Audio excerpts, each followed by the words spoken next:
Hello, and thank you for joining us again on the GNAT TV News Project.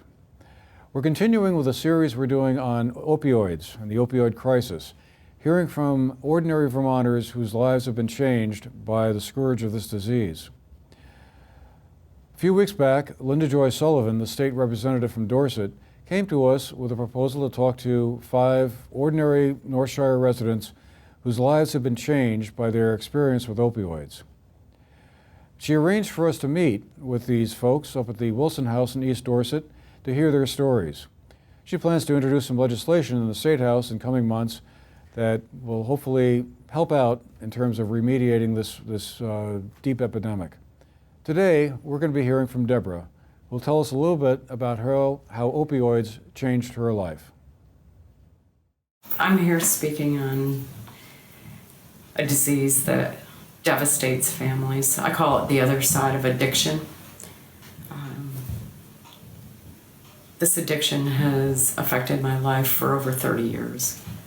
The most recent incident is I'm a single grandparent raising a grandchild that was born in addiction. And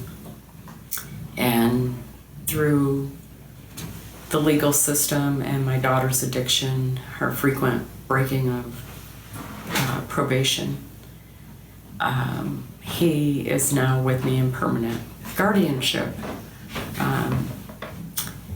And the other side of addiction includes these innocent little people that are brought into the world because addiction just isn't caring enough to consider that another person would be damaged. This part of addiction is monumental financially, emotionally, mentally. I feel that personally I've saved the state thousands, hundreds of thousands of dollars by stepping up and being a responsible grandparent. The steps were very difficult to overcome. I couldn't seek medical care, food, clothing. There was nothing available to me because I was not this child's parent, and I had to seek it out, sometimes 60 hours a week on the phone, through different people, different connections. The foster care system wasn't an option. It was a scary thing for me, and at the time there had been many fatalities to these children. I almost lost my home. I lost my business. He was still long-term care. He's 24/7 and doing better, but the repercussions of opiates, heroin, all the other drugs that are available, and the lack of good treatment. My daughter was in and out of rehab since she was 16. She's been on a Suboxone program since 16. She's a long-time user. At this point, when I look back, I see a young person just struggling in a short program. It had no long-term effect. For it to apply, I think she stayed 21 days, insurance covered 21 days. And then she was brought out into a system, again, that had no support, no accountability. The treatments were varied, and HIPAA kept myself, as a parent that was concerned, out of the loop for care and treatment and what the reality was, because addiction lies. And you can't be the person to support an addict if you don't know the truth. She's been into many rehabs. The last one was Maple Leaf, which I find devastating that it closed. I don't know what the real reason was. But again, we don't need to lose another facility. We have so many people that are struggling. We need that. We need more. We need more caring people, more longer treatments, longer life treatments. And back to the grandchild. addiction doesn't affect just that one person. This child will be a long time, probably a lifetime, coping with the results of drug and alcohol abuse. And the care that he needed, I had to struggle every day to find it, just to feed him.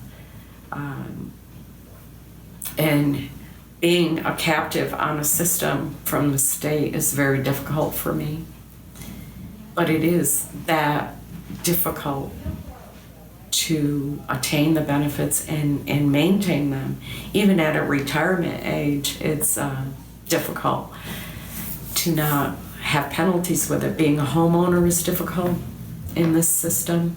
I almost lost everything, my home, my automobile, my sanity. It's just widespread, and longer treatments. We need to bring parents back to raise their children and think about the children that are coming up. It's a growing issue. I think there's over 2 billion grandparents raising children of addicts. Thank you. I'm very eager to get some type of legislature out there that is going to create the statutory presumption of physician and pharmaceutical company liability. I believe that we have too many prescribers, too many drugs, refills are out there. We need to stop the pills. I think the only way to do that is to come up with strict liability and to have strong enforcement on those that should be held accountable, not on the victims. But I think that there needs to be funds that come back from the pharmacies and the doctors if they are not following the law on prescribing.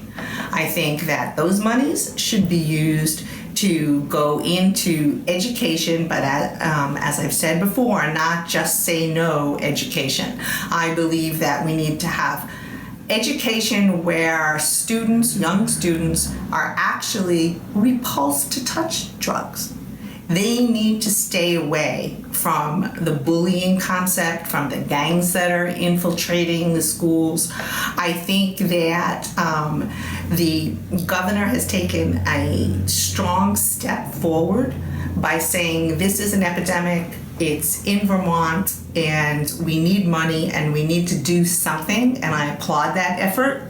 But I think the lack of accountability, the lack of liability and the presumption of the actual physician and pharmaceutical liability needs to be addressed.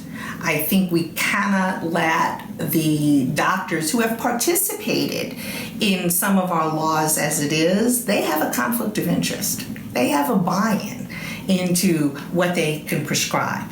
So I think now we need to hold people accountable, and that's where we need to focus, and that's my hope on putting together this bill. Of course, I'm sure I'll get pushback, but I intend on doing it anyway. It will actually, I do intend to try to get it out in January. My thought is that it will regulate how prescriptions are out there, who should be prescribing. Definitely it should be doctors, MDs, and once they know that there is some accountability, and it will put controls on the pharmaceutical companies as well. And then once we get accountability, there will be enforcement if they do not follow the law. So there has to be a monitoring in place. There has to be regulation on who can prescribe, how much can be prescribed, what can be refilled, and why they are using a specific drug to treat pain if there is not the absolute need for that drug to be prescribed. Are you satisfied with the rate of progress the state has been making in the last 4 years or so, since then Governor Shumlin's famous address to the state kind of like woke everybody up into awareness of this? Are we on the right track, or are we Or we just kind of like treading water here with this whole problem? I think we're treading water. I'm not satisfied. I don't think that it can be cured. I don't think this is an easy fix. I think we're in quicksand. I think that it's going to take a faster pace now because I think that the current administration has made it a priority and taken some action. I don't believe that there is a cure-all. And I'm sure that it's going to take just as many years as it took for the epidemic to hit. But we're dealing with commercialism. We're dealing with my bill, the proposal, if I can get it out there, would be an economic liability. We need to fix this.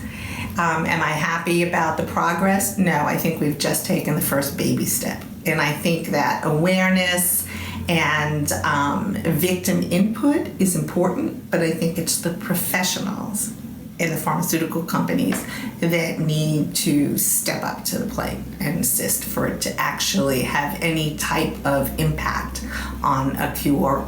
And as I said, I don't think it can be fixed, but we can definitely chip away.